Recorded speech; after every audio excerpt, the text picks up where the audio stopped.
మామగారు ఉపాసన బలం ఉన్నవాడైతే ఈ రెండు పాదాలని కానీ మామగారు కడుగుతుంటే అల్లుడి యొక్క తేజస్సులన్నీ ఎగిరిపోతాయి. వాడు చేసుకున్న గాయత్రితో సహా ఎగిరిపోతుంది శరీరం నుంచి. ఎందుకంటే ఈయన తేజస్సు ముందు వాడి తేజస్సు నిలబడదు. నిలబడన సమయంలో ఈయన నీటితో కడిగేశాడు ఆ పాదాలని. అలా కానీ కడిగించుకున్నాడు అనుకోండి, కడిగించుకున్నప్పుడు ఆయనలో తేజస్సు అంతా పైకి లేచిపోతుంది. లేచిపోతే వెంటనే ప్రార్థన చేస్తాడు. అందుకే మామగారు కాళ్ళు కడుగుతుంటే మెడతెగిపోయిన కోళ్ళే ఇలా వీడియోకి తిరగకూడదు, మంత్రం చెప్పుకోవాలి.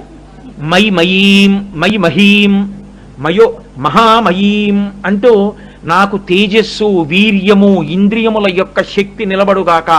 నా కాబోయే మామగారు కాళ్ళు కడుగుతున్నాడు, ఆయన కాళ్ళు కడుగుతుంటే నా తేజస్సు ఎగిరిపోయింది, ఆ తేజస్సు నా శరీరమునందు ప్రవేశించుగాక అని మంత్రం చెప్పుకోవాలి. వాడికి చేత కాకపోతే ముందే రాసి కాగితంలో రాసి అక్కడ పెట్టాలి.